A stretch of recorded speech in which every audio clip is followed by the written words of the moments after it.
It's time for This Week in WordPress, episode number 351, entitled, He Makes Things So That I Can Make Things.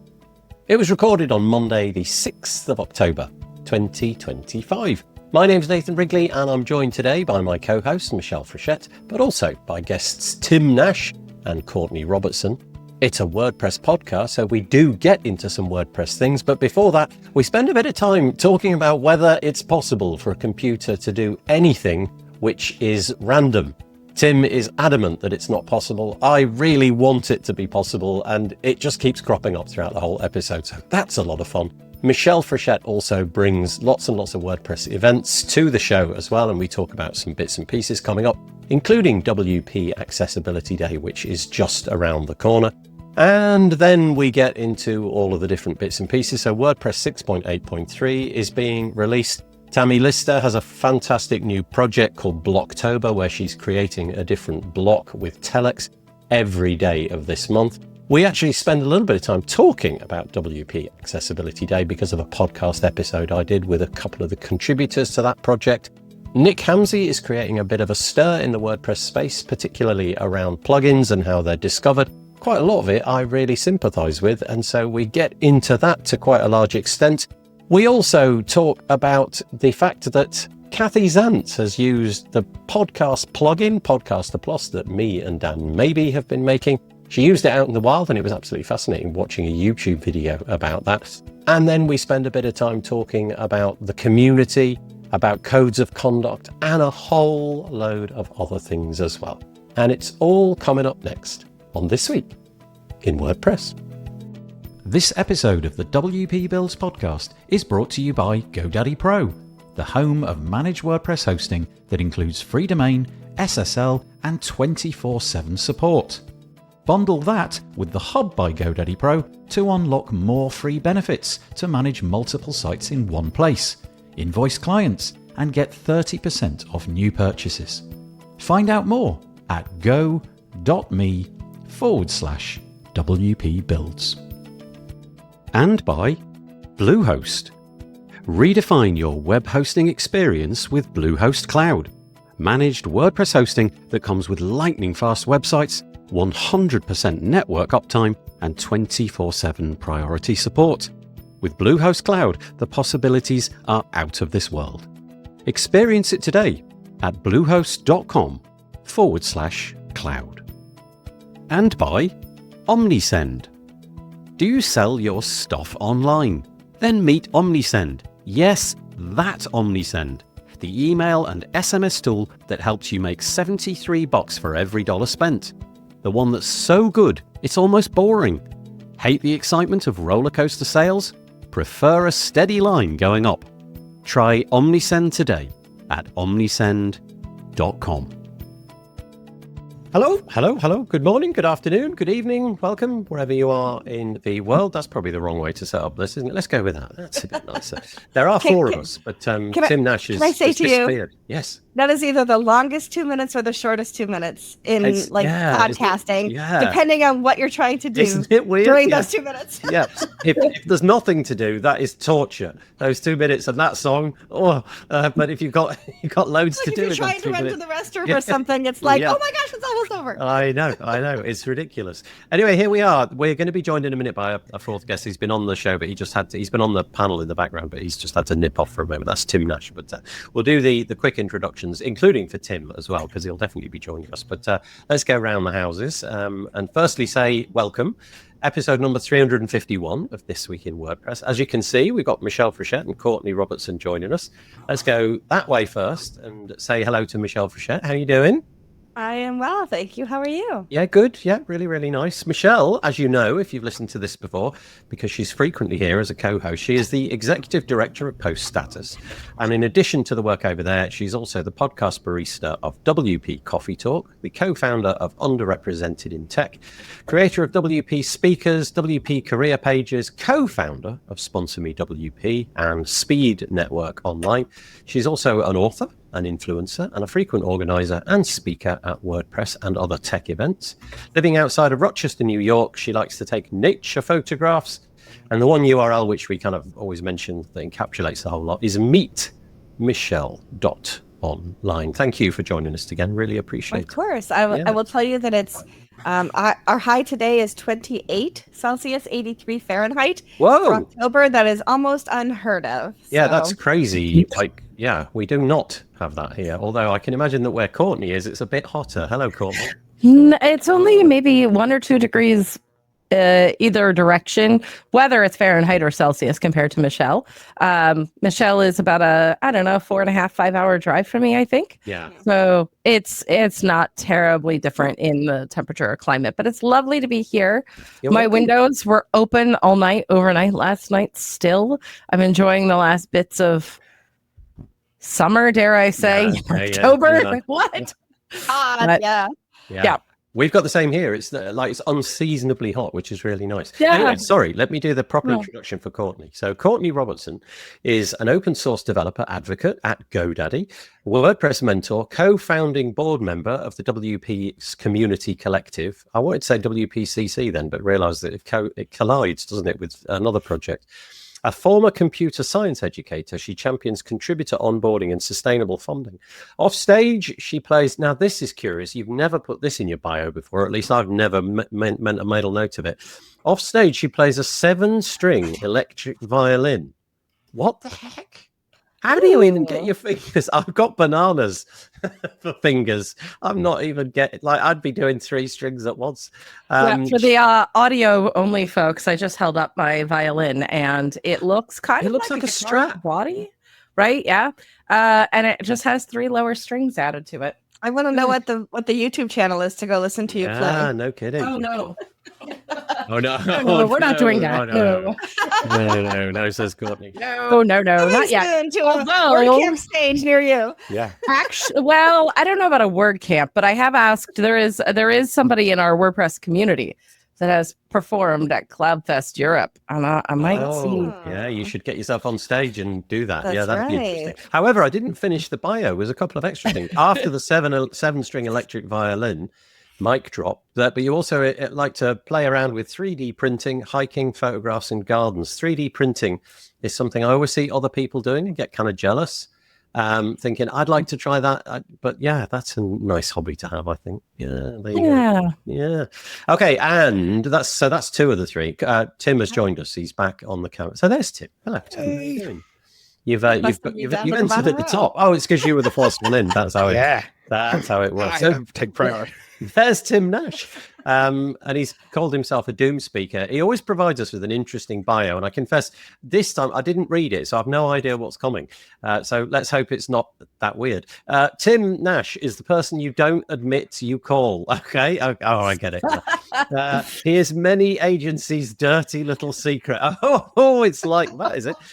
He could be your dirty little secret because as a security consultant specializing in WordPress, he spends his days helping people ensure secure client sites, but he also can be found diagnosing weird issues on servers or helping teams develop new systems and processes.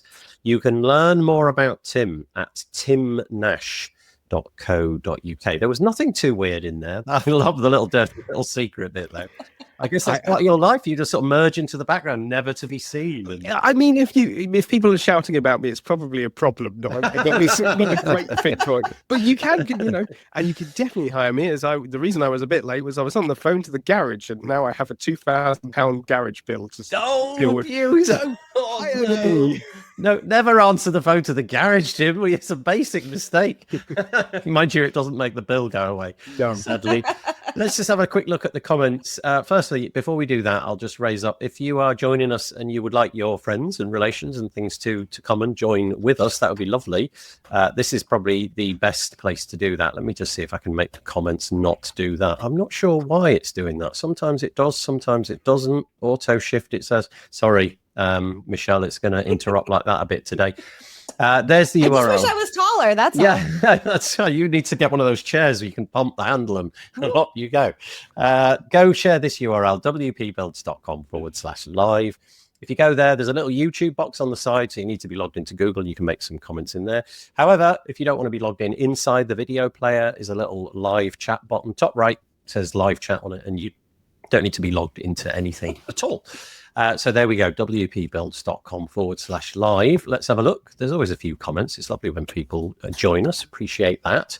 Today we got 3 or 4. Let's see who we got first. First up is Tammy. Hello, Tammy. We're going to be talking about you later, so maybe your ears are burning. But good afternoon, she says. Good evening, says Cameron, joining us, I think, from Australia. I always say Australia, and I'm sure that's right at the moment. One day Cameron's going to tell you that actually he lives in Bournemouth. Yes, he's right. He's in Scarborough. He's just down the road from me. Nomad Skateboarding says good morning. Indeed, good morning. And we do have Robo, Courtney. There's not much we can do about that. I think the audio at this point is just what it is. Yeah, it was better, Courtney, and then it's gone back to being bad again. Back. Oh, well, then it's not. No, just ignore it. It's what it is. You know, we can understand every word. Yeah, I'm sorry, friends. It's strange. Just say exterminate. I just want to hear it once. Go on. Exterminate. Yeah, a little bit. Yeah, yeah. Tim's like, ooh. So I feel we found you a new profession. You know, if you've ever dev advocacy is not for you. I can run around with plungers from inside of a trash bin.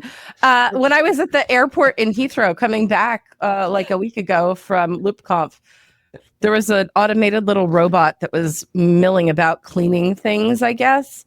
But I really thought it was a Dalek, especially when somebody turned around too quickly and tripped over it. I saw. You either posted the video or you posted a picture of it. I didn't take a video of the person tripping. No, because in the UK, you know, in America, you've got all these Waymos and driverless vehicles and all that. I don't think we've got any of that in this. I could be wrong, but I feel like we don't have any of that. You've got little robots that are going down the street delivering things from Amazon, and Co-op has little robots all over now. Yeah, we have that. Okay, all right. I take it all back. We're way ahead of you there in the US. We've got robots everywhere, cleaning the airports, a whole lot. But she isn't a Dalek. I can promise you, she's absolutely real because I saw her a couple of weeks ago. Right, Tammy's come back with a comment. Hot. You must have all the sun that Nathan. Yeah, the sun, Nathan, is. It's not. No, it is. It's quite warm here. It's about 20 degrees. It's lovely, Tammy. So there you go. What else have we got? Mark Wilkinson's joining us. Have you fixed your camera? My camera. I wonder if that's a question to me. Did I break something? I can't remember. And then we've got June. We're going to mention you in a minute, June. Hello. Very nice to have you with us as well. And then we got various people. Yeah, okay. So Tammy says we have robots delivering food, Nathan. I don't like the idea of the sentence "food, Nathan." It sounds like I'm on the menu. I mean, if you can get on the little Co-op ones, you can actually get on them, and then they stop and ask you very politely, "Please get off them." Oh, do they? Please remove yourself from me. That's so. I will not operate until you remove me. I swear, there's none of that where I live at all. So I live in a different century. That's the problem. The further north in the UK you go, the further back in time. This was like they were first trialed in Leeds, so you're on the same plane. Just okay, all right, yeah, but it's not quite the same, though, is it? You just never leave your home, Nathan. Yeah, that's right. That's what it is. Yeah, look, and then welcome to Grandpa, Nathan. Yes, indeed. We have robot. Look, you see, you're all at it, you robot freaks. We have robots cutting the grass on my golf course. Okay. I don't think Mark is responsible for the robots cutting the grass on his golf course. Yeah, no, I was going to say it's very highfalutin. He's got his own golf course. Hopefully, you're taking this in the spirit in which it's offered, Mark. And then ML, hello from Maya from Belgrade. Oh, hi Maya. ML, Maya. Hey Maya. Guessing. Marcus Bennett, we'll make this the last one. Marcus Bennett says, hello, folks. Good to see you all. Indeed. Thank you. So there we go. That's how you can interact with the show. Honestly, it makes the whole show so much more interesting. I can't promise to keep up, but I will do my best. And obviously, the panel will help with that endeavor as well. So if you've got something you want to say halfway through an item, please drop it in. We get diverted quite easily. So that's quite nice. Okay. Right. Should we put on the screen what it is that we're going to be doing today? So here we are. A few bits of self-promotion first. Forgive me, but it keeps the lights on. Here's the first bit. This is our website, wpbuilds.com. If you put your address into this field, we'll send you a couple of emails. Basically, when we drop content, 2 bits a week, this show and a podcast on Thursday. Nothing else, basically, except there's this one time of year when we do not honor that project, and that is now. Actually, it's in the run-up to Black Friday. I don't know if you kind of follow Black Friday in the WordPress space, but it does tend to get a bit messy. And I don't know, maybe like 6 years ago or something like that, I started this Black Friday page. Last year, I think we had about 450 deals on there. You can find it at wpbuilds.com/black. At the moment, there's about 30, 25, 30, something like that. But basically, if you've got a product or service in the WordPress space and you want to stick it on this page, it's totally free. You just click this add a deal button, fill out the form, add an image, fill out the required fields, and we'll stick it on here. And then when people come along, they can search for the bits and pieces that you submit to us. Hopefully, it'll mean that your product or service gets a little bit of a bump. Lots of people go to this page each and every year. And then we've got little sponsor slots at the top, if that's your bag as well. If you'd like to have pride of place, as we say, at the top, then you can click these little get started buttons. But it's wpbuilds.com/black. And you know what it's like. Black Friday gets a bit crazy, doesn't it? So that's happening. The other thing to mention, I guess, is that we just do our regular podcast. This week, if you're interested, I chatted with Pradeep from RT Camp. They have a new tool called Web Auditor, which does a load of fun AI-based stuff around auditing your website, including changing things for you automatically and then kind of doing this A/B test. So it'll change content for you, see how that works, remove JavaScript, see how that works, and then report back to you. It's kind of an interesting tool. And obviously, RT Camp, enterprise level agency, they're pushing this now. So that's kind of interesting as well. And that's about it. Okay, so the next thing then is at the beginning of the show, we surface up user submitted content. That is the panelists. And although Tim did not surface this, I did on his behalf. Because he was posting on, I can't remember, Blue Sky or something this week, and he was talking about the fact that random. To cut a long story short, computers do not do random. And you had something happen to you over the last period where somebody came, and although the article is all about a security thing on a WordPress website, which seems to have been a bit of a non-event, I'm genuinely fascinated by how computers cannot do random. Why the heck is that?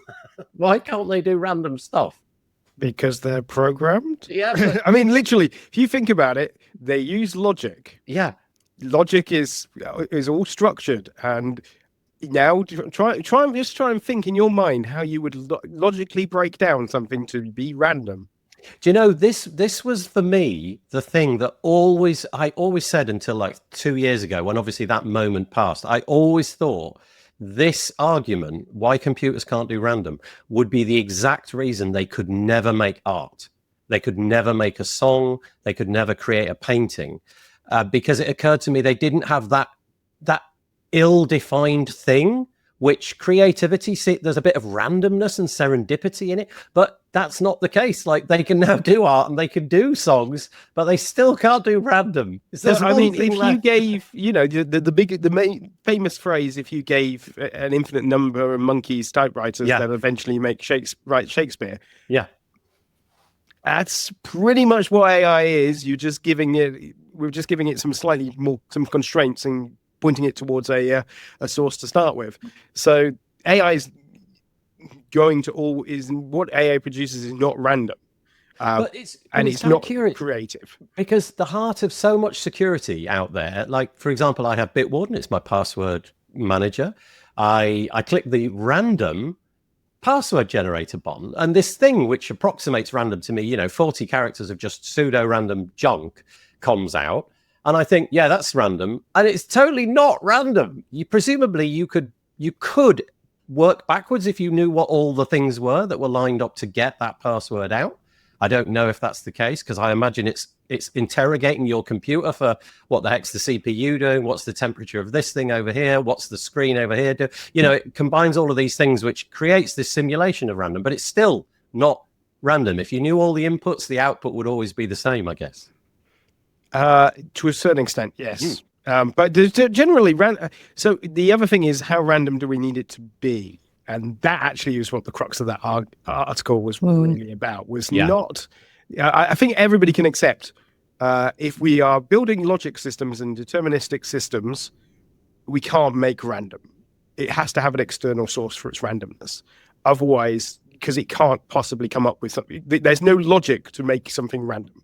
So once we get past that, we can make something look random. And as you say, if we have enough variances, enough things that we're pulling those inputs through, actually too many proves to be an interesting secondary problem. But we can make something look random? And if it looks random, is that good enough?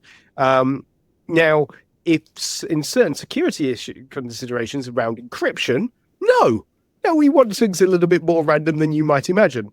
But even in those scenarios, we still can find ourselves where we can say it's good enough. It's not perfectly random, but it is good enough. But if I'm just picking, I have 6 blog posts and I want to show one of them to you randomly, we don't need to be that random about that. That's fine. We can come down to a safer set of this is cool. You could work this out ultimately, but it's close enough to random.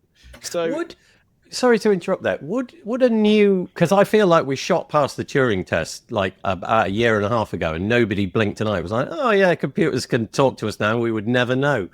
That was always going to be a thing, the Turing test. It just sort of seems like, yeah, okay, it's in the rear view mirror now. But would if a computer could produce a random number and it could be proven to be random, would that be some portion of the Turing test? Would that be just to check? You realize you can't produce a random number. I want to say that I can. 7. There you go. Yeah.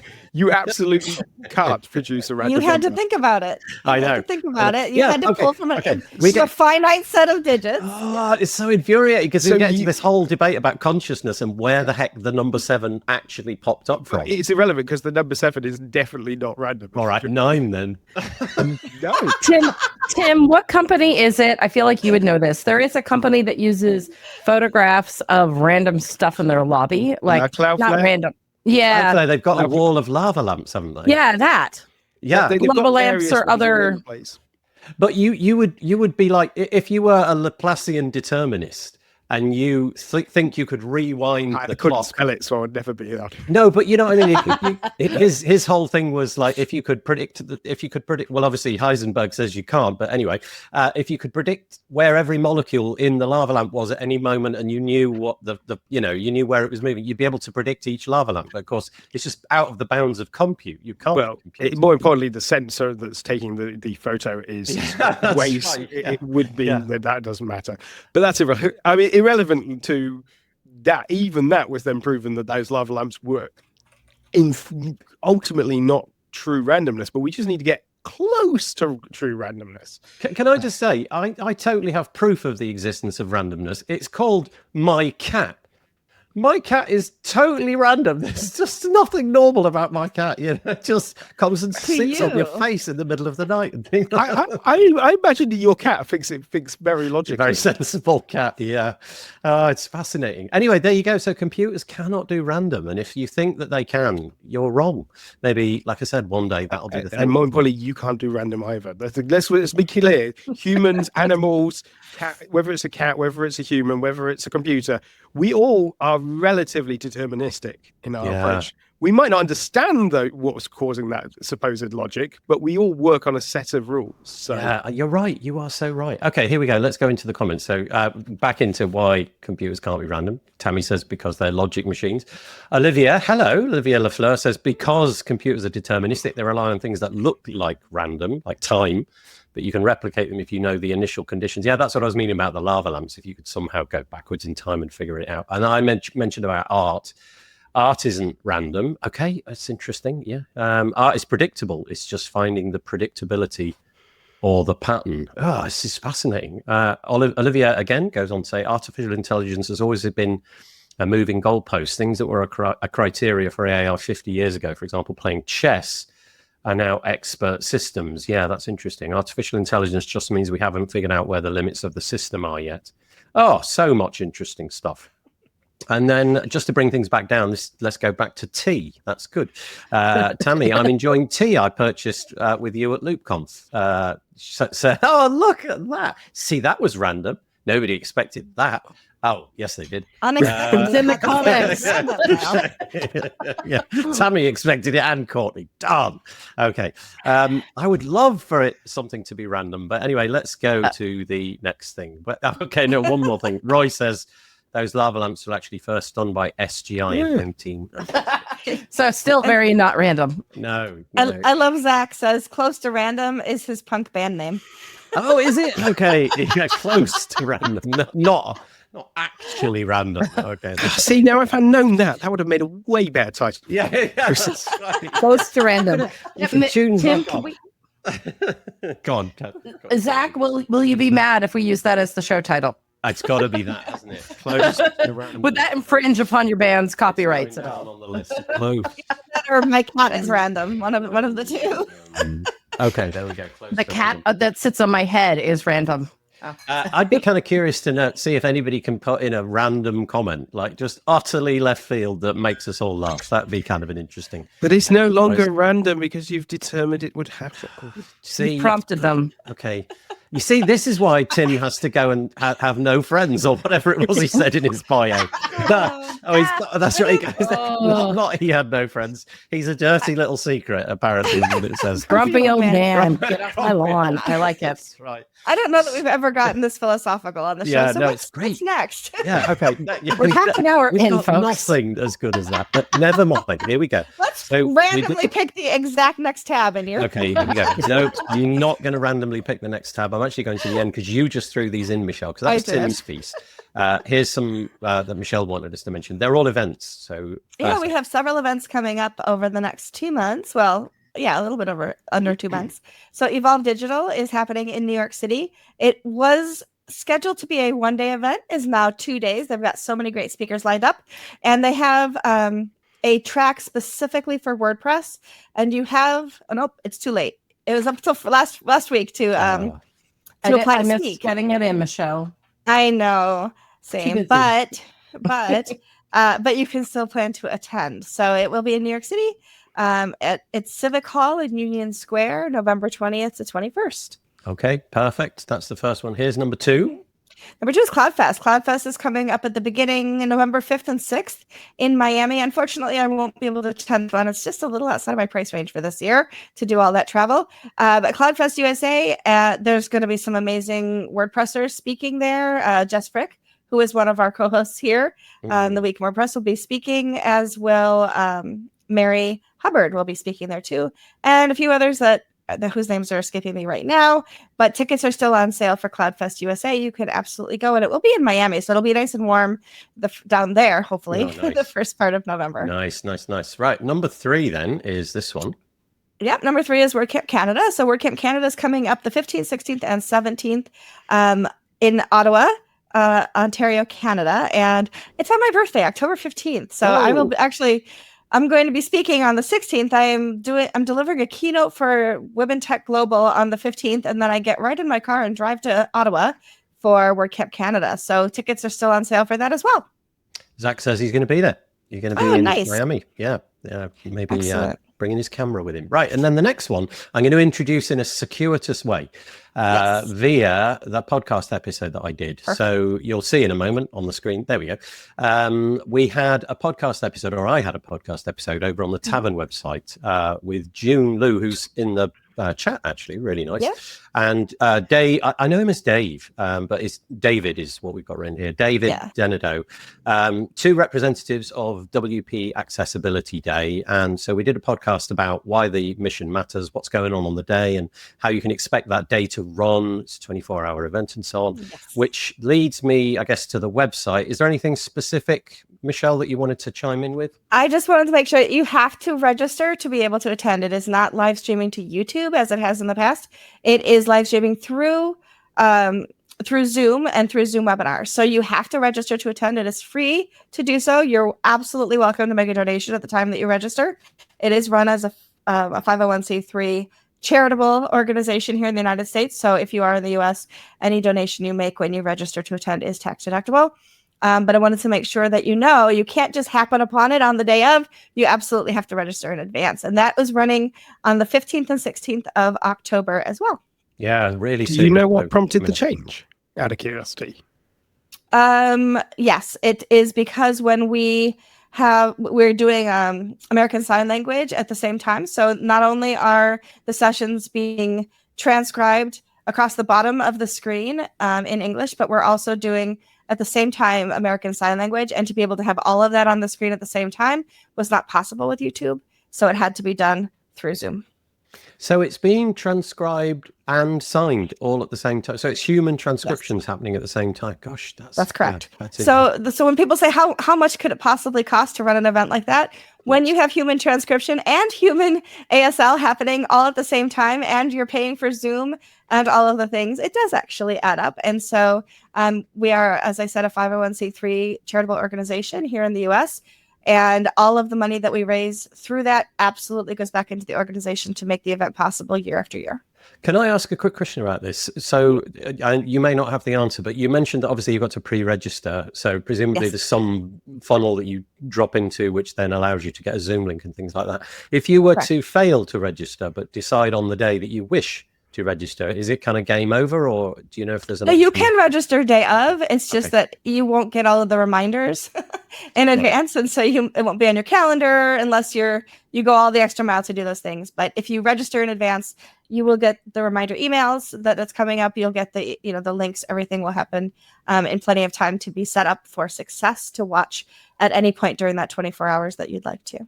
So if memory serves, it starts, as these events often do, sort of like the New Zealand side of the world, the international date line, and then sort of cycles through and then finishes off Hawaii and what have you by the end of 24 hours.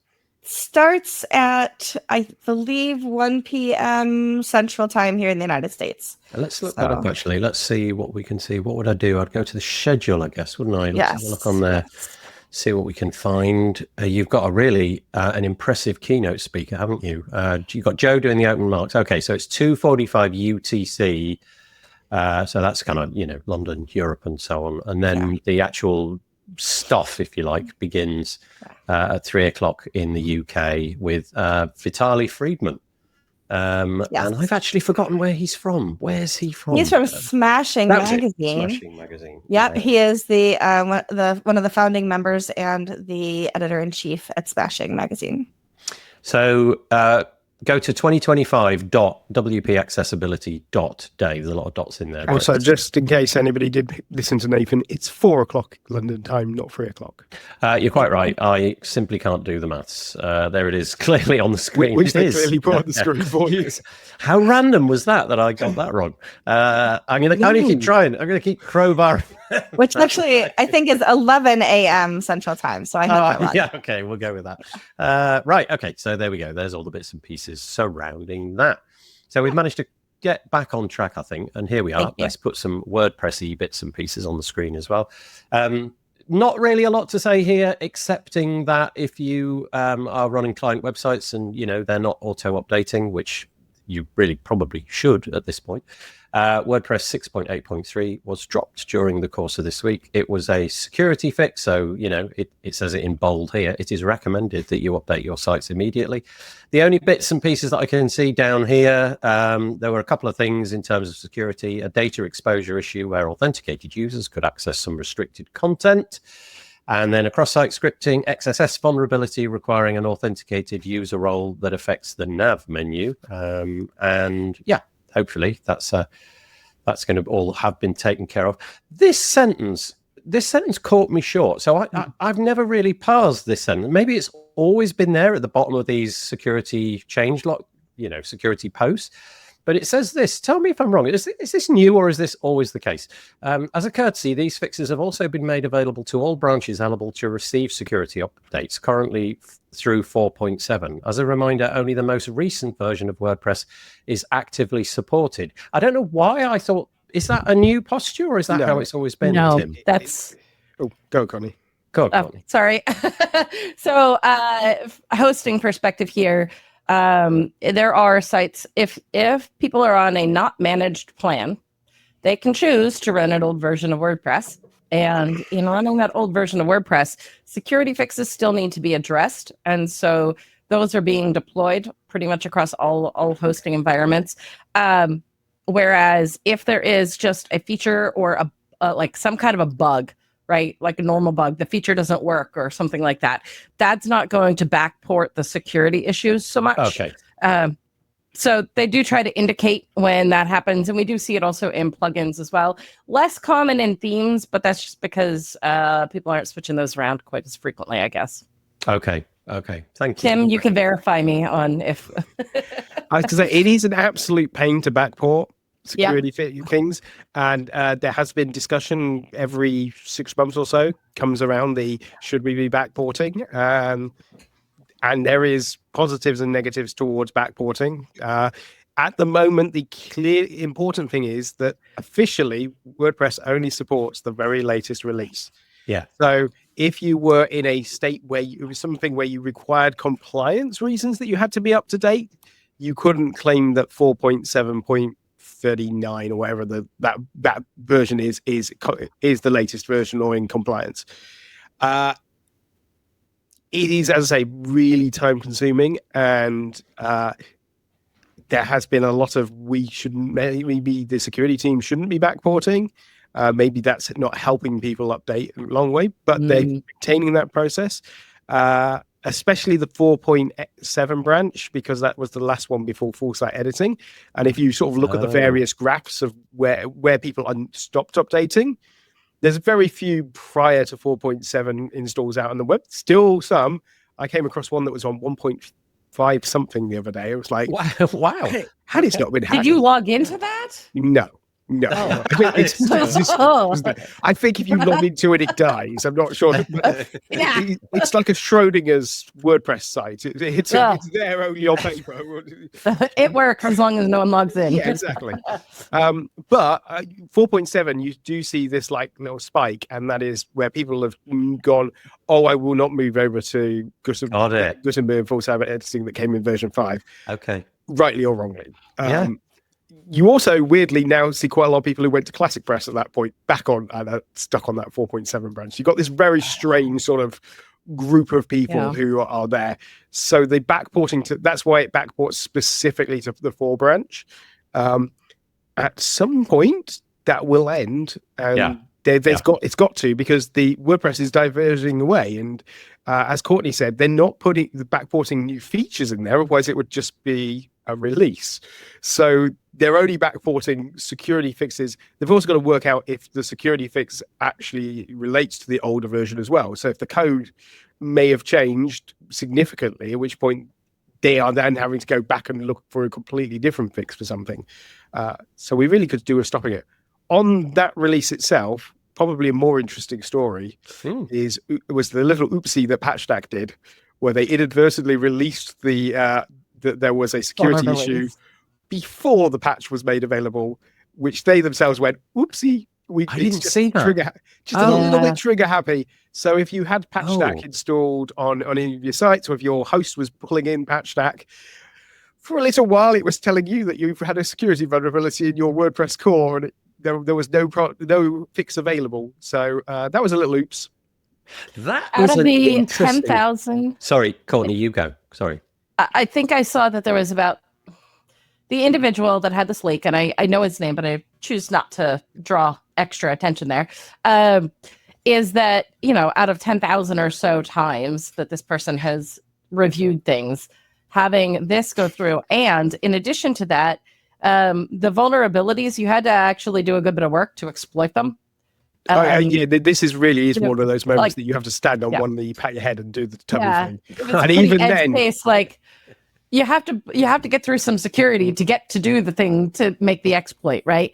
And so, in the sense of, is this a high risk? No, this is not a high risk. But the urgency to ship the release came because, whoops, now it's out there, and there are a lot of things that the security team could be working on if they had more bodies or whatever to get all of that through that we just don't know about. Yeah. And so, I didn't pick up on that PatchStack story, and that is a really interesting point of failure, isn't it? That obviously an organization like PatchStack presumably has many of these balls sort of juggling in the air simultaneously, and they get fixed, they announce, they talk about it publicly, blog posts, what have you. But if they accidentally click the publish button, they do have a fairly robust system for this not to happen, and this was just a genuine little oopsie. Yeah. Yes. But yes. And then it was an oopsie followed by caching. Callum will screw with you as these notifications were all cached in places. People who had automated emails were sending them out. You had hosting companies putting banners all over their web things, And you gotta feel, you sat there watching this happen, and then you're like, oh, yeah, that was meant to go out next week. Yeah. So the curious thing there is coordination normally. So. Yeah, in the regular run of everybody's WordPress life, if you inadvertently publish something, you just stick it back in draft state and everything's back where it was, but not this. Loads of dominoes fall. Loads of dominoes. They were quite apologetic also once they were sharing this info. There was discussion of it in post status. Oh my goodness! Oh well, I have all of my sympathy goes to the person who did that. We obviously no names associated with that, but dear me, oh dear, I can imagine how dreadful that felt. Okay, so there's a couple of things. Here. What have we got? Mark Wilkinson says auto update everything. That makes perfect sense, and backup as well. And test the backups as well. Davedon says, how do we still have a 1.x branch? I'm definitely not logging in for local testing. No, I think he was meaning there was a site out in the wild that... Yeah, nobody's backporting to 1. Yeah, it would be very hard. I think most of the code doesn't exist. Yeah, good fun. Cameron says, Gutenberg was only introduced in 5. A bit strange to have FSE in 4.7. Maybe it was me misspeaking as I was going through, but yeah, the 4.7 branch is the last branch before FSE. That's before Gutenberg was introduced. And then Tammy rightly pointing out every single person that helped with the security release needs props and kudos. Yeah, they were, and they will be put back on the screens. A whole bunch of people there, contributors to this latest release.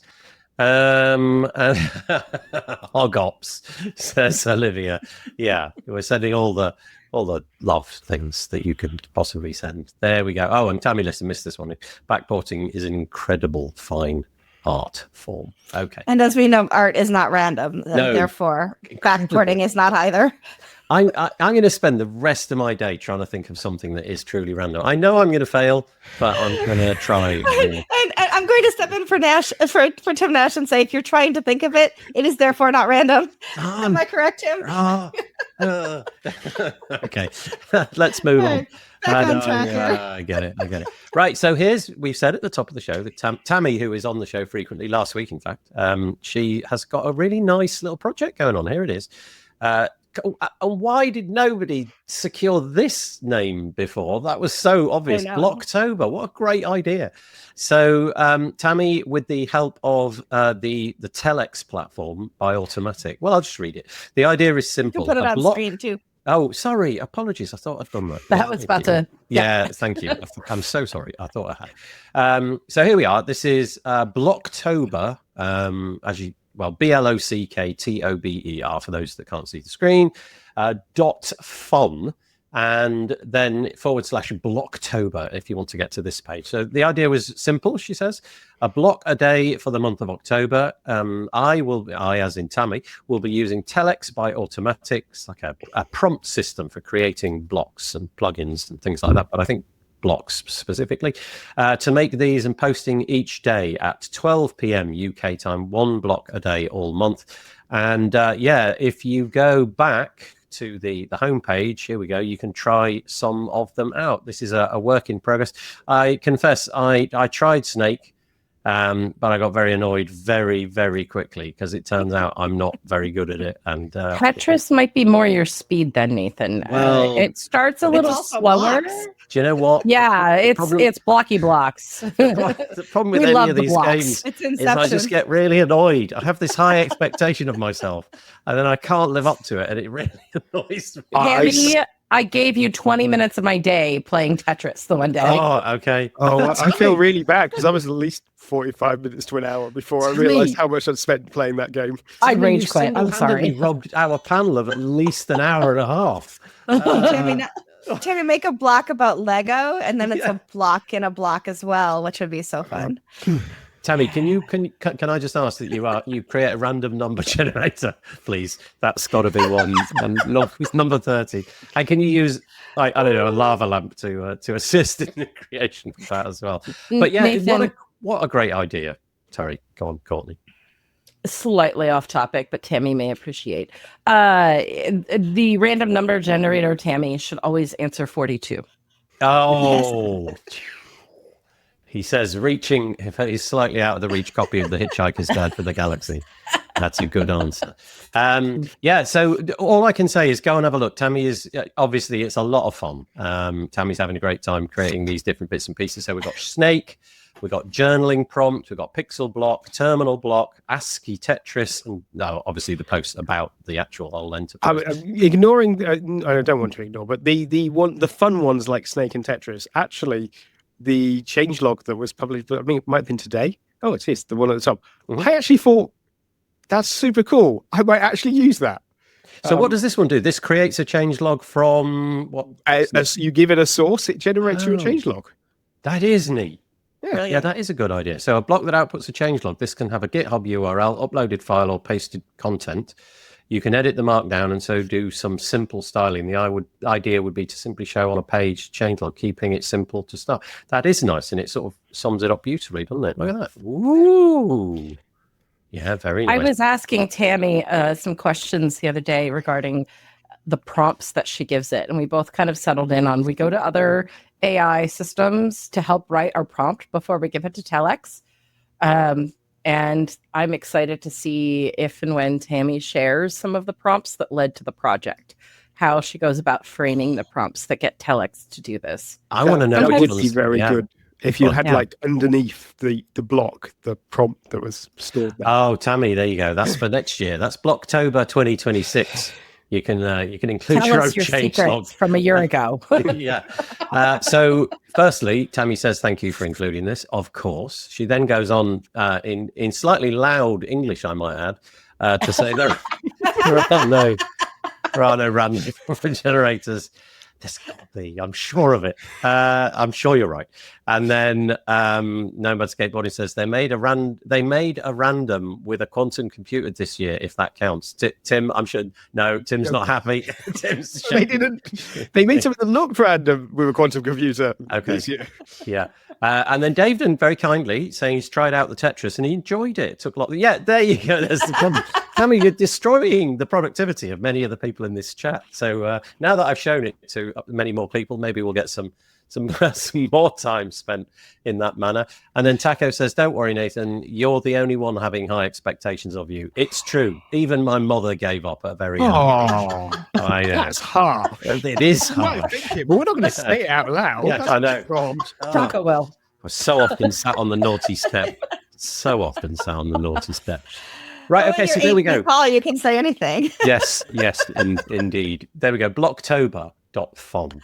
Go check it out. What a fun project. Great idea. I mean, really genuinely cool idea. And kind of what's also really interesting about it is I think many people in their minds kind of associate a block with just a functional bit of a website, like a paragraph or an image or just some component part of a general web page. But of course, as we can see from what Tammy's doing, they really can be like little mini applications, if you like, and do some incredibly complicated, unusual, and random things. Moving on. Here we go. Next one is this. So Nick Hamsey, I confess, I had not heard of Nick Hamsey until a few weeks ago, and now Nick Hamsey seems to be the poster child of really good ideas in the WordPress space. Certainly getting lots of attention, and I don't know that we've ever had the same person on this show being featured twice, but there's a couple of things that he wrote this week, and we're going to mention them both. This is the first one. Good Chaos, a WordPress plugin discovery experiment. Can I just say before we introduce this, I think this should happen. I think this is good enough just off the bat to just give it a try. Why not? It's basically for those people who submit their plugin, like create a plugin, do all the hard work, make it, put loads of effort into it, and then submit it to .org, only to discover that the days of build it and they will come, well, they came and went. That's just not going to happen. If you put your plugin into the WordPress repo, you're up against 59,000 other bits of content. And so it's going to be hard to find traction and find that new audience. So Nick's got a great idea. I have some thoughts there. Okay. Do you want to say it now? Yeah. So for the plugin directory experiment, I think many people look at this and say, absolutely yes. I also think that some of the ideas are ideas that other contributors have shared over the years. Okay, good to know. And have had no traction about having, for instance, like an area of most recently published plugin on the directory. And so I think what I would love, I am adoring the ideas Nick is putting forward. I am concerned that if these ideas get an uptick, that Nick gets the uniqueness credit that's there that other contributors may not. And I believe, not entirely certain, but I believe Nick might be an automatic employee. So I want to handle with delicate fingers here, but Yeah. These are ideas that we need to see. And I want to hear more of Nick's ideas. It's a good reminder to also realize that sometimes when we have an idea that we think nobody else has had, this is amazing, this is great. Let's dig back and explore if others have had that idea and maybe why it did not get implemented yet. Oh, and what we could do to solve for that. Yeah. Okay. Right. Sorry. Thank you for that. And I think you're right. I had never come across this idea before, so kind of just intuited from that Nick was the originator of it. But you are, I'm sure, right, that there's probably people who've had a similar idea in the past. I have a slightly not unique, but I have a different take in that I get contacted a lot by people who've got a brand new plugin because they want a bit of like exposure or something like that, and it is fairly heartbreaking actually, especially this time of year, this Black Friday time of year. Loads and loads of these things come your way, and so somebody will submit something to go on that Black Friday page, and you'll look at it and you'll think, wow, that thing that they've got looks really cool. Like the plugin is great, the website is great, it's all great, but I've never heard of them. And yet they've been going for several years. How on earth has that happened? And they're just missing the jigsaw piece of the marketing side, possibly, or something. So just getting back to Nick or et al, whoever has had that idea in the past. The idea is this: that there's a featured tab in the plugin directory on .org which showcases many things, and he's saying it seems to show things which are already successful, featured things which have already gained traction, already got an audience. So the simple idea is, why not learn from other platforms like, for example, the Shopify App Store, the Mac App Store, Google's Play Store, and so on and so forth. And his idea, very solid, it's just this very exacting proposal. Let's feature 8 different plugins for 1 week and track what happens to their install numbers. That's it, simple, measurable, reversible. We select 8 quality plugins. I don't know what that means, but let's imagine that there's a bit of thought behind that deserve a shot at visibility, give them featured placement for exactly 1 week, and watch what happens. And that there's more to it than that, but yeah, it really, he's just trying to say, let's just give some people the opportunity to surface their work. And of course, I imagine that exactly what everybody's going to say off this one is, who are the 8? Aren't we just creating a new subset of people who are then featured? Let's just randomly generate them. Yeah. Oh, that's such a good idea. But can you just imagine we have an algorithm. And what that sort of drama would be. Yeah. Just as a thought, we desperately need better plugin discoverability. Yes. I don't think there's a single person who thinks that the current system works well, unless you happen to be one of the 8 currently featured on the featured page.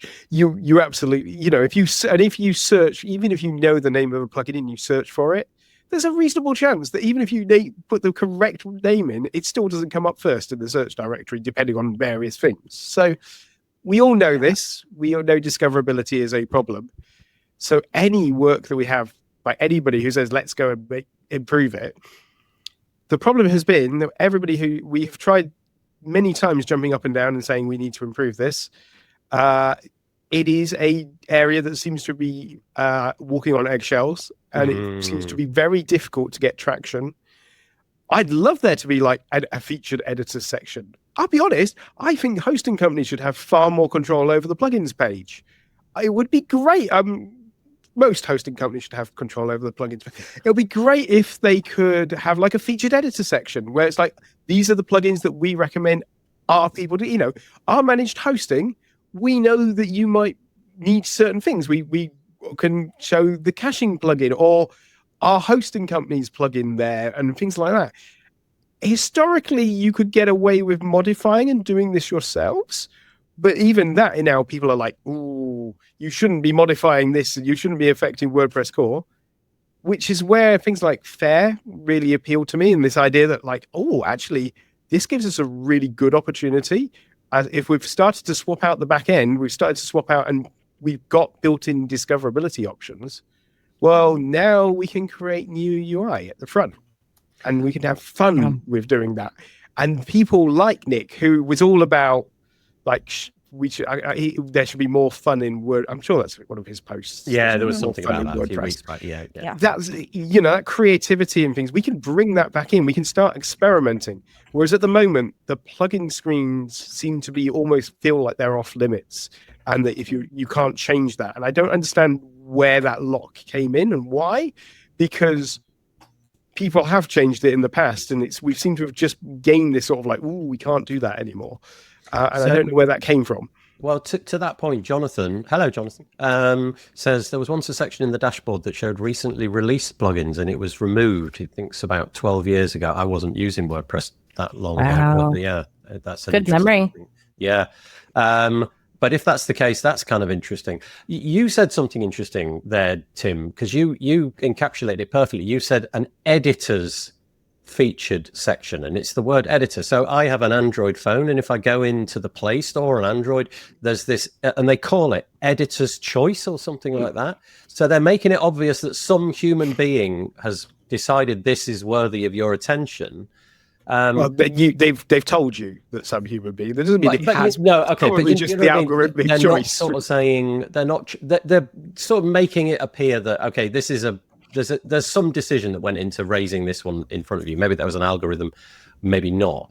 But I think Nick is trying to just say, let's run it as an experiment. So just pick 8, run it for a week, and then look at the telemetry on the other side. And if those 8 plugins have had an uptick, let's say they go from, 100 installs in the previous week to 15,000 the following week, well, we know there was a substantial benefit to those 8 plugins. As an experiment, it worked. Then you get into the knotty thing of how the heck do you then decide which are going to be featured, because then all of a sudden you've got a new problem to face, haven't you? Every week, one gone. It also begs the question that in the repository is only the free plugins. Perhaps you're looking for a plugin that does something that exists that isn't even in the repo. And we have people trying to solve this already in WordPress, right? So we have plugins, like not plugins, but plugins. Plugins, yeah. .com, where you can search and for, keywords of like, I used to work for Give. You can look for donation. Look at the word donation, and it'll come up with all the plugins that do donations, whether they're free or not. And there's now a plugin, and it's all using AI. To be able to search and generate those things even from within your dashboard. So when there is a challenge within WordPress, there are often people trying to solve it from the outside.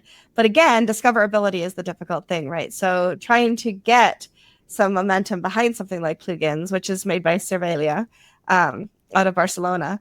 Like, how do they grow that if they're not in the repo already? So it's here's a circular argument. Yeah. Here's an idea as well. In Fair right now, folks can choose to install plugins that are on some Git repo. So that could be GitHub or GitLab, Bitbucket, etc. Pick your version du jour. And plugins will go through a process of getting, for the decentralized IDs. It basically means a security number, essentially, numbers, letters. Similar to if you go to install, for those that are devs, if you go to install an extension inside of VS Code, it asks you, do you trust this source? Well, WordPress implicitly trusts the sources of WordPress.org hosted plugins. Usually folks get other plugins either because they're rolling their own or because they have purchased something premium. Whereas if you want to start finding and discovering all of these types of things that are out across various Git repos, etc., if they get on board with having a decentralized ID, getting the certificate, basically, it will become discoverable in the search system if you are using Fair to source your updates and installs. So you can go through in that direction as well. And I think that some of the ideas that are here, just kind of reiterating, these are really good ideas of increasing discoverability. And I do want to see Anything that is a directory, help to surface that more. And I know John is here from WP Plugins A to Z. I know that his show alone has covered, lots of plugins every week. So, yep. I think that, yep. There you go. Yeah, that's interesting. He's probably got a really unique approach on it. Every week there's always one thing that gets more comments than anything else. So far this week, this has been the thing. There's too many. Before you jump into the comments, as both me and Courtney have mentioned it repeatedly, FAIR is, if you want to learn more about FAIR, which is a distributed way for getting your plugins, finding your plugins that doesn't necessarily rely on WordPress.org. The idea is it's completely decentralized. If you go to fair.pm, that will give you a load more information about it, just in case it's something that you've not come across before. And if anyone wants to just kind of browse around, the address for browsing around FAIR sources, the plugins right now through Aspire and Aspire Press in particular. So if you go to aspirepress.org/plugins, that will also get you there. So you can browse around without having to do the work of installing FAIR at the plugin directory, essentially, that FAIR will see at this time. Oh, I see. So you can look at it as if it were installed. You can view an example of it. Similar to the .org plugin directory, but it's going to look for everything that's also not just .org, but out there. Okay. There's a whole bunch of different things in here. So I've got the one from Jonathan. He says, if you use the new FAIR plugin, you will see plugins not normally unearthed. Thank you for that. But then there's a load of other comments, many of them sort of going backwards and forwards between each other. The marketing side is from Mark Wilkinson. The marketing side is definitely a bigger problem than the plugin development or idea. And obviously the marketing side of WordPress has taken a bit of a... Now, if Telex would also market our plugins as well as build them for us. Okay, Tammy, I think day 30 of October has been sorted out for you there. Can you have a marketing block? Yeah, marketing. What the heck that would do, I have no idea. Just install it and your site's solved. Yeah, that's it. That's all it is. Can I have that plug? Can we all, please? We all have access to that. Okay, so... Nick is consuming lots of the oxygen in the room. Apparently, so there was a little thing up here. Where did it say? Taco says, is Nick real? Does anybody know him personally? And Tammy says, yes, he is actually real. So I don't think he's consuming, just to be clear, I don't think he's consuming the oxygen in the room. And that was a badly worded phrase. You're right. Yeah, he is... Yes, there is a level where he is. So it does feel like someone who's discovering WordPress. And I know he's been around for a while, but it does feel like someone who's very excited. He's discovered all these things. He's found all this stuff, and he's now meeting the jaded old folk who are going, you think we haven't thought this through? Yeah. And it's like, you think these are new ideas? But the thing is, some of them are new ideas. Some of them, and any voice that we can bring more voices in, that's got to be worth doing. So if we sound jaded, that's not a good thing, but it is coming from a place of we've seen some of these before, but it's brilliant that we're getting new voices and old voices coming up with these ideas, because if we don't, we'll be stuck. Well, thank you, and thank you for also picking up on that phrase. I think that phrase does have a negative connotation, doesn't it? And I was definitely not meaning that. So yeah, thank you for that, Tim. So the other one, which Nick created, I don't know. Shall I do this one? We've got this one about the build. I'm just looking. You can't not do it now. I mean, you're right. I can't. Okay, here we go. That's yes. Sorry. Yeah. I'm therefore putting it back. Suddenly struggling to breathe. That was the problem. All the oxygen has gone. So this is another one. Same website. It's called Building My Dream Plugin Curation Tool. So it's a similar thing as we've just described, and I'll read it because it's going to be quicker. The plugin repository search functionality is solid for basic queries, but when you want to really curate, you need more. You need a filter, but you need to filter by multiple criteria, sort in different ways, analyze trends, and discover patterns that aren't immediately obvious. The built-in search wasn't designed for the kind of deep exploration I wanted to do. Then I realized the plugin repository has an open API, and with modern tools, Tammy, like Telex, I could build exactly what I needed. So I did. I created my own solution that lets me search, filter, and analyze plugins in ways the standard interface never could. And then there's a whole list of different bits and pieces on the screen. I've got to say, when I go to things like, for example, on the phone, like the Android App Store or whatever it's called, Play Store or something like that, that it's limited over there as well. It's not like I basically get to categorize, I get to say, show me this category or search by typing in text. I don't have these kind of like faceted filtering, which I presume is what Nick is talking about. I don't know what your thoughts on this are. Again, it seems like a good idea. I don't personally know that I would make a great deal of use of it. Maybe I would if it was there. But yeah, anyway, over to you, panel, if you wanted to mention this. If not, we'll just move on. Just very quickly, package management has been a problem for every system on the planet since the day dot. Okay. We are the problems and issues we have with package management, which is ultimately what plugin management is in WordPress, is not unique. And we can reach out to solutions. And the popular solutions, your Android Play Store, your Apple App Store, they sort of coalesced around this idea of giving you a UI with like the editor choices and all of this and a simplified UI. But if we go down the other extremes and we go to like Linux systems, which are often very distributed in their way, they have so many different tools and techniques for how to filter and manage them, from you don't have any through to really complex UIs that are probably too overwhelming for the average person, but for the person who really wants to dig down to find that very specific application, because they know it exists. Yeah. And I think that's a huge difference. In the Linux world, there is an assumption that what you want probably exists. I think we're still in the WordPress world under the belief that the vast majority of the time we've come up with an original thought of our own, or we just come up with something that is random. And so... 42. Can I just say, I missed a crucial part of what Nick was saying, and actually it's something that I do think is really important. So by the way, on the screen, forgive me if you're listening to this, I'm showing it what he's built. So it's got it's got sort by most popular, sort by most popular, highest installs, etc., etc. You can imagine, and then there's a bunch of categories, and then minimum rating. So that's something you've seen everywhere, right? Airbnb and things like that. And then the maximum number of installs. So you can go for things which are, he's called hidden gems. I guess also that would also mean not so gem as well. The reason it's got less than 1,000 might equally be that it's not really up to much. But the piece that he really wanted to lean into was the images, right? And I'm totally with him on that. Whenever I go to look at a plugin on the .org repo, this is where I end up. I want to do this. I want to see the screens. I want to be able to cycle through them, see what my options are going to look like. And the verbiage is kind of interesting, but I always end up looking at the screenshots. And the screenshots on .org are not ideal. You end up on a new page for each screenshot, that kind of thing.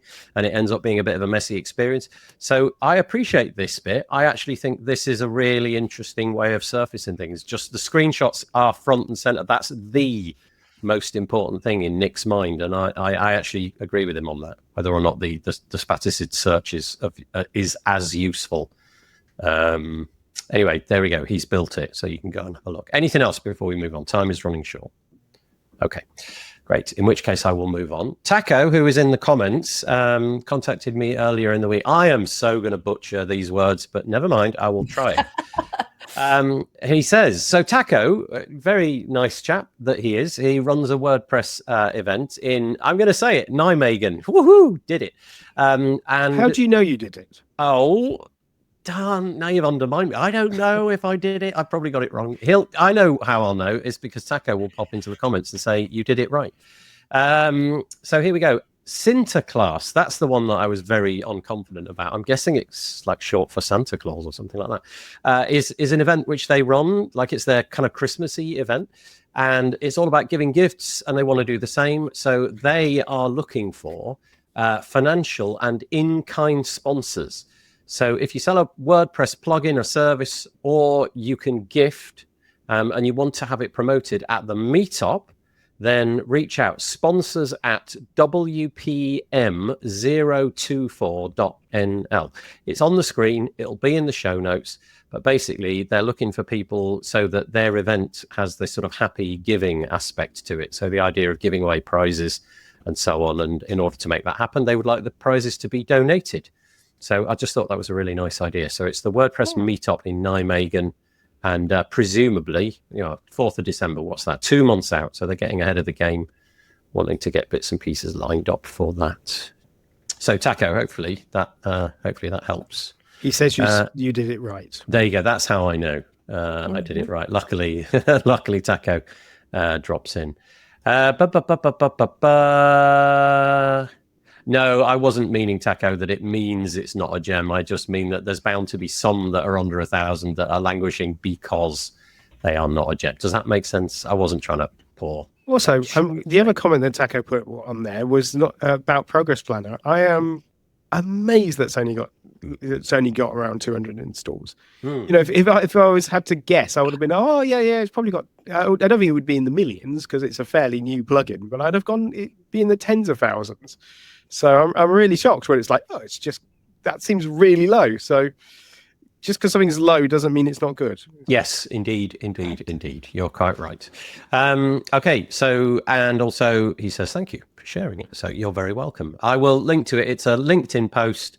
The URL is unreadable because it's got loads of numbers at the end, but I'll put it into the show notes. But you can always reach out to Taco. And the email address, once again, read it into the record, sponsors@wpm024.n November L Lima. As well. Check me out doing the phonetic alphabet there. Just a couple of letters for you. They're the only two I know. Right, moving on. What have we got here? No, let's not do that one. Let's move on quickly because time is pressing. This has never happened to me. It was really interesting. Self-promotion. Apologies. I'll do it quickly. Dan Maybe and I have got this plugin called Podcaster Plus, which enables you to create podcast players and theme your podcast website quickly. And we put quite a lot of time and effort into it. But we never seen anybody using it apart from the beta testers, and they were doing it in sort of limited ways. And then this week, Kathy Zunt dropped a video where she's used it on her website using Generate Press and Generate Press elements. And it was just lovely. So I just want to say thank you to Kathy for creating a bit of content which shows what the plugin can do. And both Dan and I were like, it's so weird watching somebody else use this thing that you built. So that was quite nice. Links in the show notes. Kathy has redone her WordPress podcast website, and she was just showing how you can do that with Generate Press and Generate Blocks. And then right at the very end, she introduces our little thing so that you can make the players look unique. So there we go. This has been really fascinating to watch. This has, again, got a load of traction, and probably for good reason. So Ollie from Mike McAllister, Ollie has had for a little while a menu designer. Well, I say a little while, a few weeks.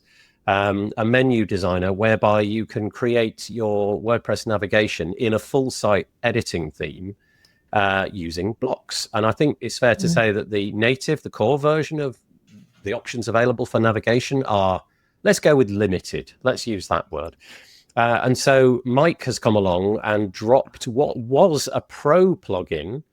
And I believe pretty much all of the features that were in the pro, that shipped with the pro version of his theme is now encapsulated in this free thing. I think there's a couple of edge case features that haven't been included. Anyway, the round of applause across the social web has been fairly dramatic, actually. Lots of people applauding loudly, not only that he's done this, but also the product itself. Many people seem to use it and thinking, actually, this is it. I could be wrong about this, but I have a recollection that Matt Mullenweg even suggested it was maybe kind of core worthy. Yep. It was on Twitter when Matt had replied to Mike's comment about having this ready. He was contribute it to core. And I think it was done in a okay way. It wasn't give me your proprietary code kind of a thing. Mm-hmm. And so I love seeing that Mike is doing this. Mike was known when Ollie was getting off the ground for having an onboarding wizard, and that kind of created a little kerfuffle at a time because it was not the normal way that themes did things to have dependency on a plugin, right? Yeah. I have just so enjoyed Mike's willingness to continue forward with this. I do use the Ollie theme on my site, and so I had early access to test out this plugin. I have been the person to write the lesson plan on learn.wordpress.org many times, revising it about FSE's, sorry, we don't say FSE anymore. That's been a thing for a couple of years. We say Site editor. Site editor, yes. Yeah. And so in site editor, I was the one that handled on learn.wordpress.org for a number of years, continually revising the content of the menu editor because it was just so limited. So I am really hoping, I'm just going to not use other words. I'll just say, yeah, but I'm really hoping to see that maybe this will come into the site editor experience, bits of this at least, because it is such a more intuitive way of laying out what you want in your menu and has more features available to it. Just the mechanics for somebody that is new to site editor of fussing with the menu is probably the area of site editor I most want to see improved. There's loads of screenshots on the .org repo with it, and you just get an idea. You can basically build more or less anything that you'd imagine. And obviously Mike does an incredible job of putting screenshots where he really demonstrates how amazing you can make it. So anyway, bravo. Tim, Michelle, anything on that? I love Mike's stuff. He makes things so I can make things that there you look go. Rubbish. Something like davysecurity101.com is running Ollie. Like Courtney, I had access to this a few weeks over the previous weeks. It's just easy. I understand it. It sort of fits into site editing well without need, and it doesn't feel like it's different and unique. I got confused the other day when it wasn't on a site, and then I remembered that it was actually part of something. There was something I had to install. So even in a very short space of time, I just was like, well, where's my menu template? Why have I not built one yet? That's strange. Isn't there one there by default? No, Tim, there isn't. No, and just you can probably answer this because you've played with it. Does it use core tools? I think it does. Yeah, it's all just ultimately behind the scene patterns and just a tiny little switching option in there. It's brilliant. As far as you're concerned, it feels totally native, and the only bit that it's doing is where it's displaying it. Okay, interesting. So there we go. A general round of applause, I think, for Mike McAllister's Ollie. What is it called exactly again? Ollie Menu Designer, completely free, available.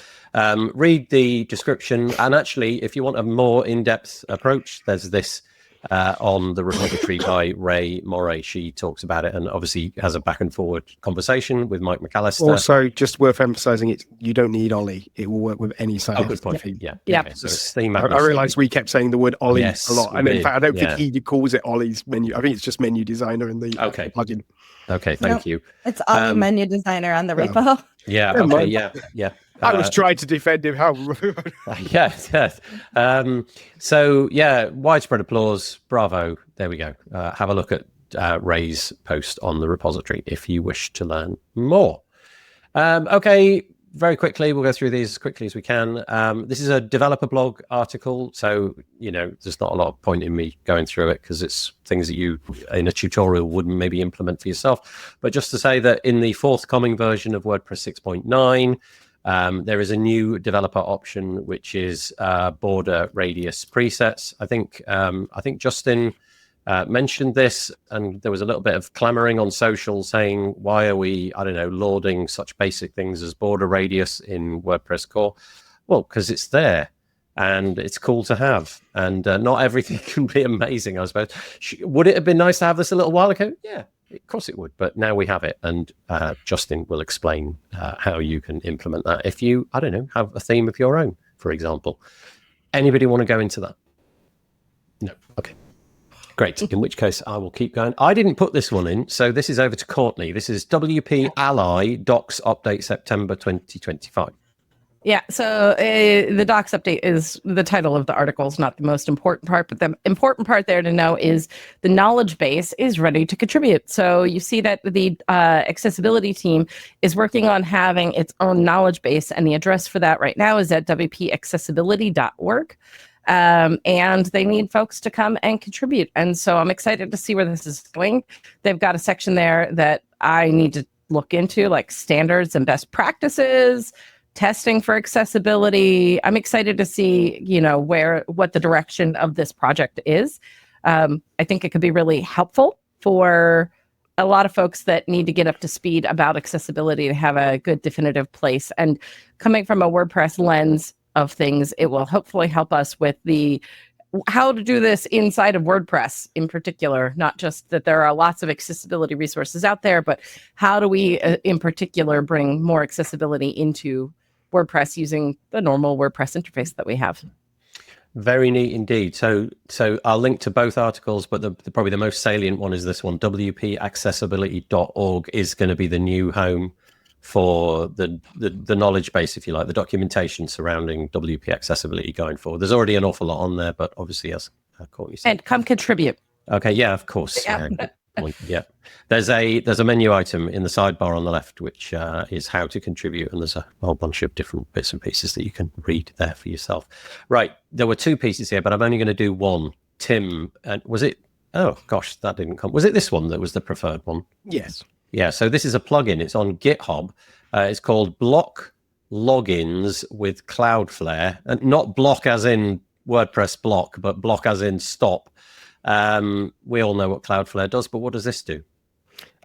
So you published it, so you should know. I do. So the quick answer is that quite often when we try to block bad bots from logging into your site, most people will have come across plugins that will just say after 5 attempts go, I'm not letting you in anymore. Nearly always these involve storing the IP in the database, and a bad actor comes along and uses a new IP. And so your database grows and grows and grows, and your login gets slower and slower and slower. They're generally they're the sort of thing that people think are really good for security, tend to be really terrible. The better solution is to get your host to do this for you. If, however, you're in a scenario where your host is not using things like fail to ban or tar pitting and various other methods, you might be using Cloudflare. In which case, would it be better if Cloudflare just blocked it all for you? And this plugin does exactly that. So instead of storing the IPs in your local database so that they hit your site and you consume your resources, it basically updates Cloudflare's rules and blocks the bad bots at that level, at the Cloudflare level, meaning it never hits your site, it's never using your resources, and gives you a much you're not going to be slowing yourself down by ineffectively DOSing yourself by trying to block the bad bots in the first place. That doesn't sound good. That does not sound good. So it's quite cool. It's on GitHub. I cannot vouch for whether it's what it's like in terms of the code, because as I say, this is something Nathan threw in front of me about an hour and 20 minutes ago. Yeah, there you go. Yeah. So caveat emptor. Go and check it out first. Can I ask you a totally random question? I know time is short, so this is directed. 42. What was that? You said the word random, and I said 42. Oh, did I miss that? But she said it like a Dalek. Do you have any intuition? In the future, Cloudflare is going to be an institution that we worry about. In the same way that, 15 years ago, everybody thought that Google was this perfect I'm sorry, company. You don't think that we already consider this to be a yes, is the long and the short of it would be yes. But do you have any intuition that people are relying on this one single point of failure more and more and more? I mean, we live in a world where, in fact, if you're going to look at scary points of infrastructure failure, you have Cloudflare, you have Amazon. AWS and those two together. You can then argue things like Azure and Google Cloud. Once you've got, if you have an infrastructure problem that hits both Cloudflare and AWS on the East Coast, half the internet ceases to be. Yes, crazy. And we're not just talking the web, so as in websites. So much infrastructure runs through Cloudflare that we would be losing, and so many services that maybe not actually are even HTTP based go through Cloudflare's infrastructure, go through AWS's infrastructure.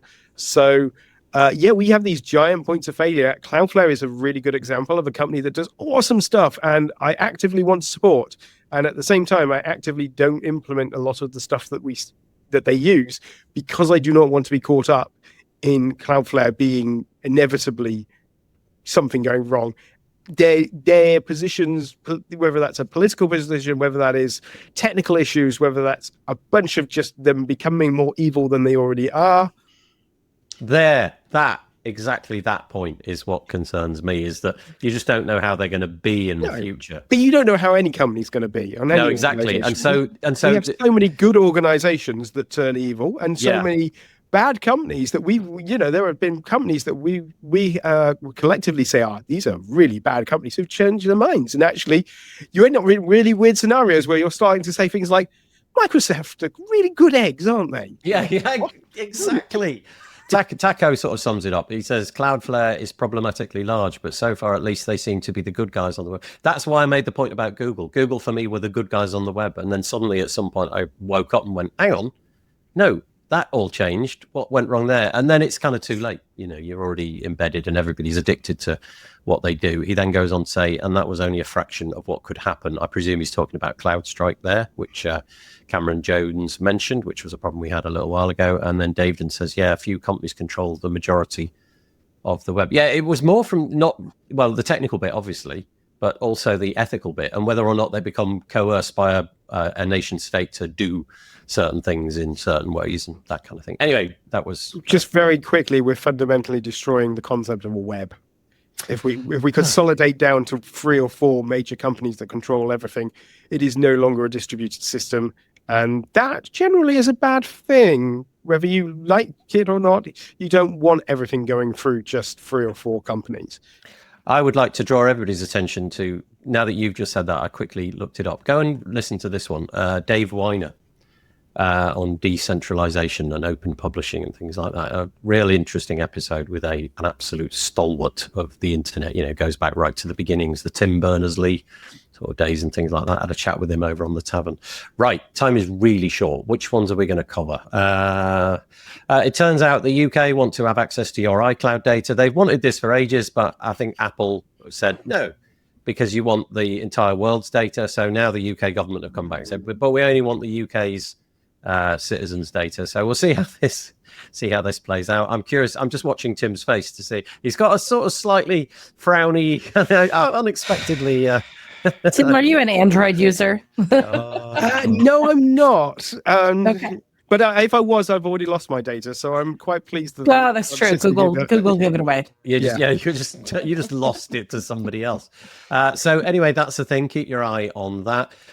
Maybe more in the spirit of the open web. This is kind of interesting. So this is over on the Social Web Foundation website, and I'll link to the actual thing in a moment. This is a move by Blue Sky, who obviously now have. I don't know if it's really growing anymore, but certainly for a while it was growing at a reasonable rate.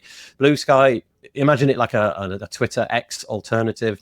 They have now kind of they've planted their flag in the sand a little bit with this thing called the Patent Non-Aggression Pledge. You can find that here. Obviously, I don't speak legal language, but basically in the future, I'll read it and you can make of it what you want. It goes like this, and I'm sure maybe there's more to it than this. Blue Sky Social will not enforce any of the patents on any software invention Blue Sky Social owns, nor in the future, except against a party who files, threatens, or voluntarily participates in a claim for patent infringement, blah, blah, blah. This pledge is intended to be a legally binding statement. And then there's some more bits and pieces. Essentially, what they're saying is, we're going to be the good guys. We're going to do the right thing, and we're not going to go after people for patent infringement and things like that. I don't know whether this is sort of washing or not, but I'm not a lawyer, but I'm pretty sure that you can't have a thing that enforces in perpetuity in something like that. So they're basically the and forever part can be overridden with we've changed our minds. Yeah. Okay. Well, it was, again, this got a lot of attention from a lot of the people who kind of I admire in this space on the sort of open web side of things. They seem to think that it's well conceived, but maybe, like you said, there's some more thoughts. Sure, there's a get out of jail for when they do, have to. That's right. The hidden clause 4.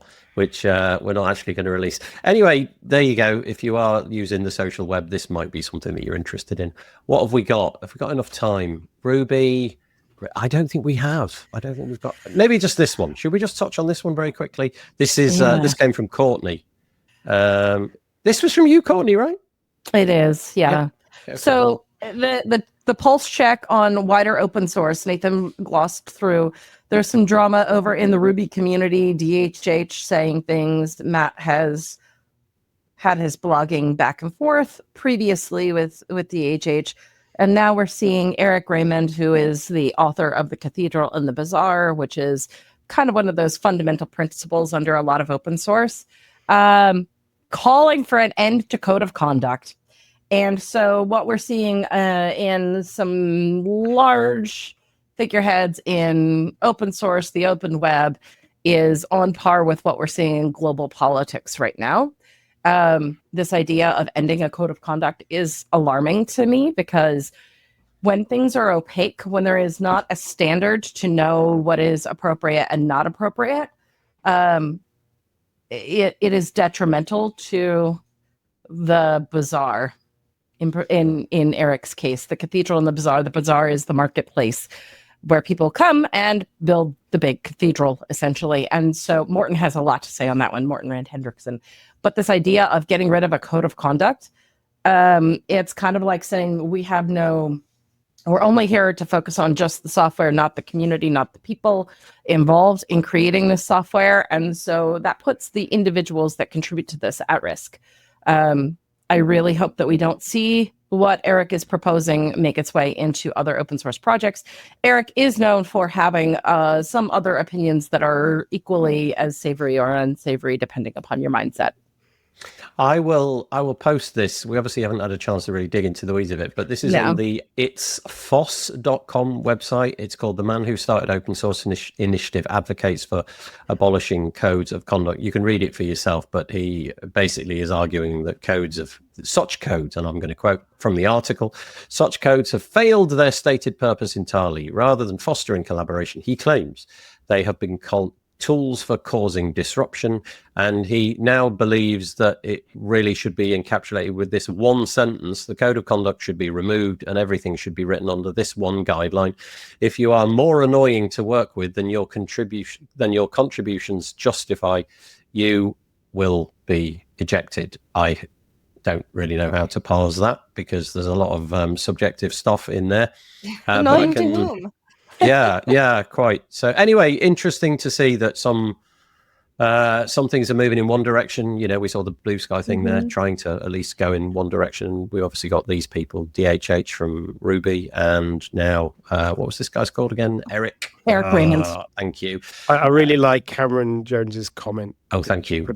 Cameron has said the following: there's some drama in the Ruby community. It's like saying there's been a little debate in the Middle East. Yes, thank you. Do you know what? We don't have time to dig in. That's exactly it. We could literally develop like 3 hours and still not get to the bottom of the Ruby community problem, I think. But maybe that's for another time. Add to what Courtney has said. I think that it would be detrimental to our community at large to get rid of our codes of conduct. Having been the target of bullying in our community in the past, having done the training to be somebody who helps keep people within the code of conduct and understanding what both sides of that look like, and the recent article that I've seen saying that somebody has been removed from our community for misappropriating funds through WordCamp. I think it's really important that we have a set of guidelines. And nothing is black and white, right? What is bullying? How can bullying be construed? What is the harm of any particular act? That's where people come in and have the ability to look at each situation and make value judgments about harm to keep those in our community safe. I have big shoulders. Bully me, and I'm not going to be drummed out of our community. But there are people who are working their way into the community and who don't have as tough a skin or as big a shoulders as I do, who would feel incredibly othered and less likely to continue to contribute or begin to contribute if they were the target of some of those things. And so I would argue vehemently that we need to keep code of conduct in place. When I experienced the bullying that led to me taking some years away from WordPress, there was no code of conduct yet, and there were no standards, and certainly no one was going to uphold those. And so I think the impetus is that if we have a set of standards, that it applies throughout the organization, and that helps ensure the mental well-being, because a lot of people that are new to contributing to open source don't understand to even look for a code of conduct. They're just new. They don't know what to do if something goes wrong until they're in the situation of something's going wrong. And so how do we protect folks that are in that realm and ensure that they become aware of a code of conduct? I love how at Linux Foundation events, we see the code of conduct on a roll-up banner right by the check-in desk. And I feel like that is, you may not stop and read the whole thing, but at least you can't be completely unaware either, right? Yeah. And because it's almost an obstacle. And it is when you go to, it's the fine print when you go to buy tickets to things, right? But I feel like it is really important for us to watch as a community that we know what are our standards. If you're newer, check into our codes of conduct, check into what is appropriate at events or not, check into what is appropriate conduct when you're contributing to any of the teams. And throughout the organization entirely, we need to make sure that we're upholding those standards for everybody in the project. A pithy way to end it is from Taco, who says, what I'm reading in that quote is that you can be a huge dick as long as you invest lots of time in doing so. So that is not the title of this week's episode. That is not. It's far too long. I just read that 3-word phrase in the middle. Yeah, okay, yeah, okay. Oh, no, there's one surefire way to be cancelled, and it would be that. OnlyFans. He's carrying on. Taco has more to say. He says at the Open Source Summit Europe, I completely missed the COC. What? Code of conduct. Oh dear, why did I not get that? During the opening remarks, that's something most all WordCamps could do better, I'm presuming. Just one very final thing, because I want to echo everything that both Michelle and Courtney have said, but also just add one tiny thing. A code of conduct is completely worthless if it's not being enforced. Implemented. Absolutely. Right. Exactly. Yeah. Will Rogers said, good fences make good neighbors. And that is that when we have a sets of boundaries, we know how to operate within that community, and that's what that code of conduct does for us. Yeah, that's a good way of putting it. I like it. Okay, there we go. So thank you. The time is up. We've overextended. I'm really sorry about that for everybody. Sorry. I will just put this into the record because Taco wants to qualify it. No, he's saying that WordCamps already do better. Sorry, I missed. An Open Source Summit did. Yeah, yes. Thank you. Okay, right. So there we go. Thank you to anybody who made a comment. As I said, it keeps the whole conversation going. It's wonderful to hear your thoughts. Appreciate that. Also, obviously, goes without saying that it's very nice to be joined by other. Can you imagine a show where I was joined by nobody and it was me just waffling on? Ooh. You have all those comments in the YouTube channel too. Well, that's true. That's true.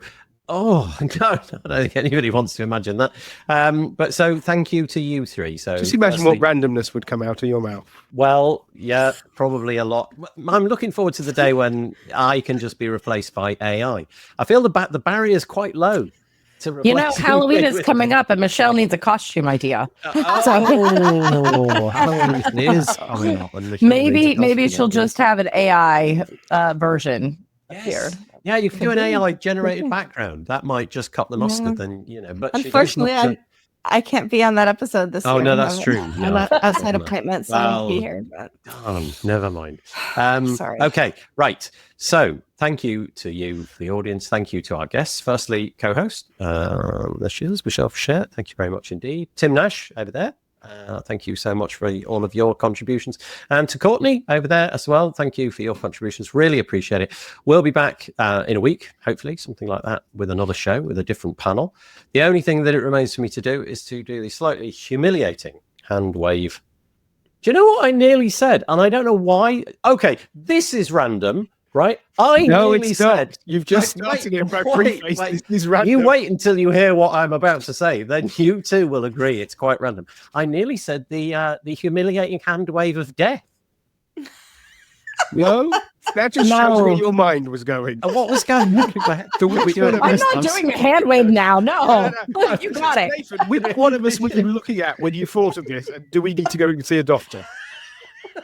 I don't know where I was going with that. Right. Maybe Nathan needs to see the doctor. We need help. Get Nathan help. Get help. Right. That's it. Thank you so much. We'll be back next week. Take it easy. If you three want to hang around and have a little bit of a chat, that would be lovely as well. But for the audience, certainly see you next time. And why can't I find the button to end it? It's because it's hidden behind a modal, and now the modal's gone. Here we go. See you later. Bye, bye, bye, bye, bye, bye.